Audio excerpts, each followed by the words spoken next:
All. I am Mahadev Agmade, Assistant Professor in English, Pankaj Arts College, Chopra, Maharashtra. Dear participants, we all came from different parts of our country. We speak different languages. We have different regional languages. We speak different languages. Okay, like that. This language is made of sentences. How these sentences are made of the words. Okay, today we are going to study the structure of words, that is called morphology. Okay, I think here one of the student is from biology. That is morphology, the concept is also in biology. Okay, anybody is from biology? Yes, what is morphology then? In biology? Okay, that is biology studies, that is forms of organism. So morphology. Today we are going to study the structure of words, how the words are formed. That is called morphology. Morphology is a linguistic concept, or it is a branch of linguistics. Okay, Professor J. Raju has already given you a lecture on linguistics. Linguistic means the scientific study of language. Okay, here this morphology is one of the branch of that linguistic. Okay, today morphology is borrowed the words from Greek, and morph means form of words or structure of words.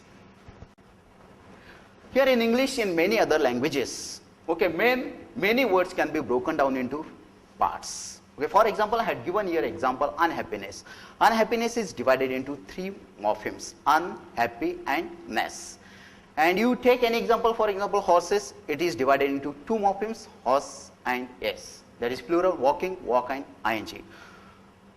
This morphology, un carries a negative meaning. When we use that un to a particular word, that time it un carries a negative meaning. Ness expresses a state or quality.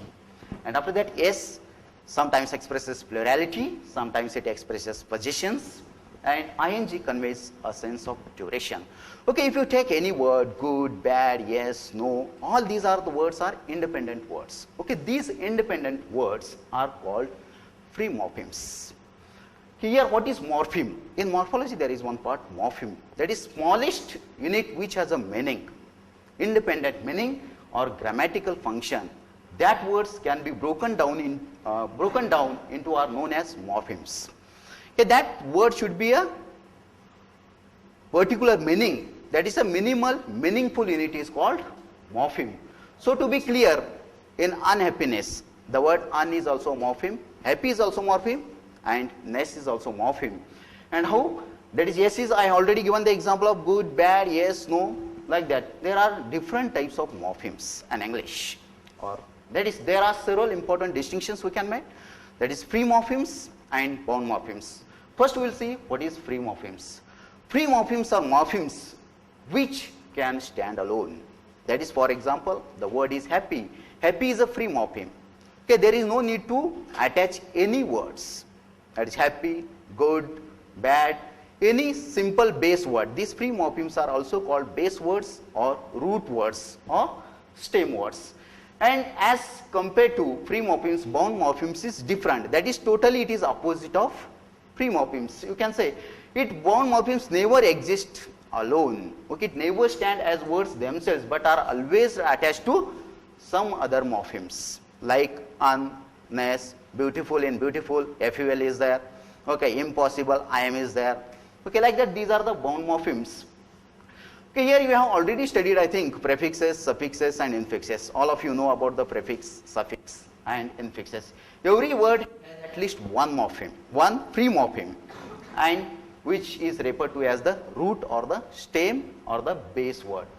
That's we can further going to be divide this bound morphemes into three categories. That is prefix, suffix and infix. I think all of you know what is the meaning of prefix. Okay, can you tell me what is the meaning of prefix? Yes.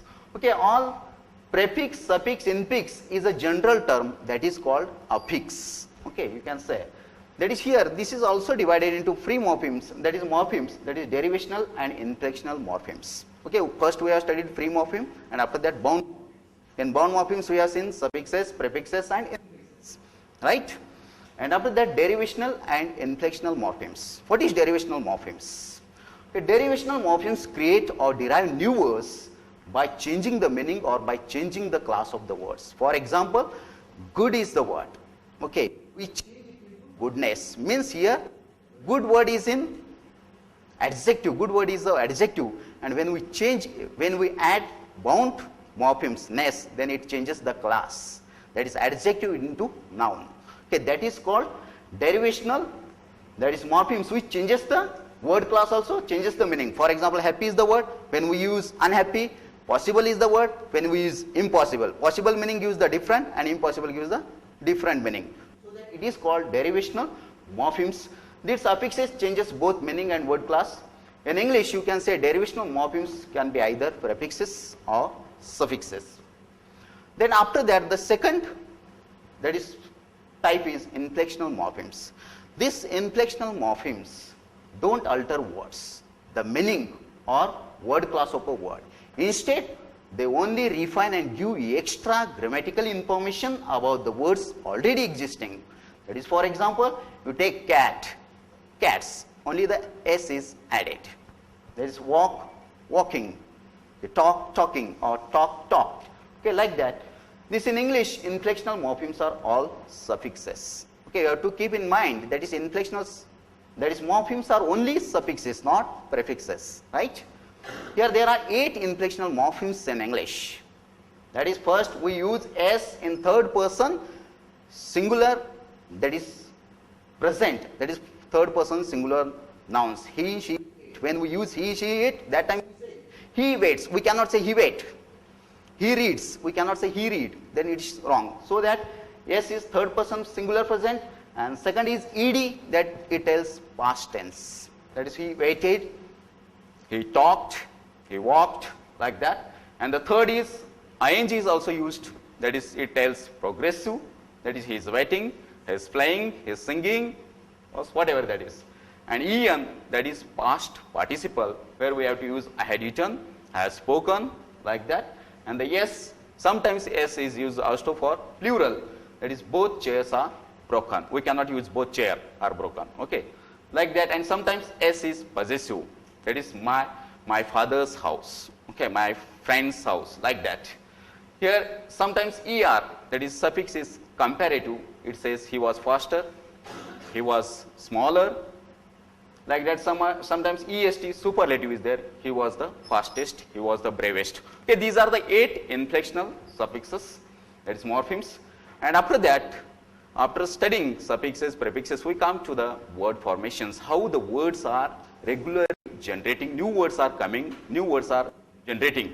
Okay, we come across in our language also, in English also, and many other languages, the new words are generating. Okay, when we read newspapers, when we read books, that time we come across number of new words. We have not yet gone through that, we don't know the meaning of that word. So we started searching in the dictionary, but that words are also not we get. Okay, some words are, word formation processes are there. In that, one first word formation is affixation. That is one of the most productive ways to form new words, is through affixation. That is, in affixation means, I already told you, prefix, suffix, and infixes. That is prefixation, where an affix is placed before the base word. Okay, for example, possible is the word, we use I am, that is impossible. Happy is there, we use unhappy. Okay, speak is there, unspeakable. Okay, like that, un is used. Okay, irresponsible, responsible, irresponsible. These are the prefixes. And suffixation, where an affix is placed after the base of the word. Okay, that is slow, slowly. Okay, readable, read is there, readable. Okay, there are so many suffixes in English. Infixation. Okay, I think infixation you have heard first time, maybe. Okay, you have heard prefixation and suffixation. Infixation, where an affix is placed within a stem. But in English, there are very less words are there, but some words are not acceptable. But in other languages, you can find infixes. I have given you absolutely the word is, in absolutely the word, the blooming is mixed here. That is abso, blooming, lutely. That's it is infixes.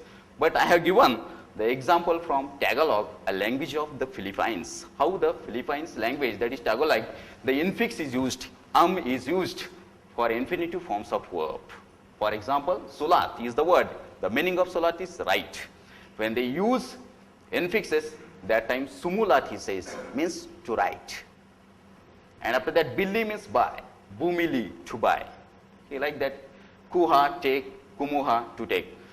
Okay, like that, such of the infixes are used in Tagalog, a language of the Philippines. But in English, some words are there, mother-in-law, father-in-law, okay, like that, but it is not acceptable. Next, word formation process is compounding.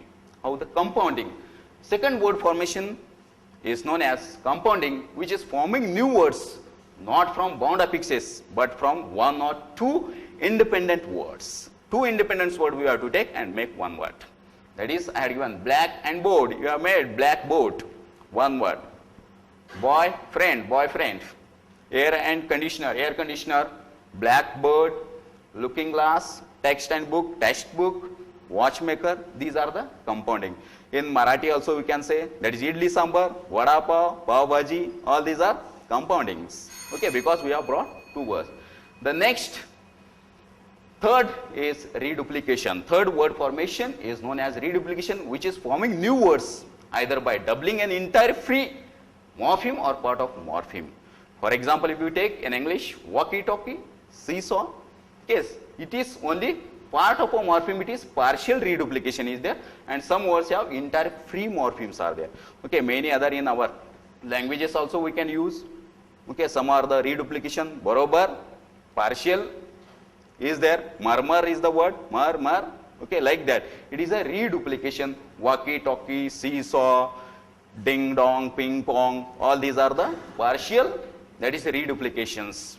And the next is, in Indonesian, total reduplication is used to form plurals. For example, rumah is for house. They use rumah-rumah, means houses.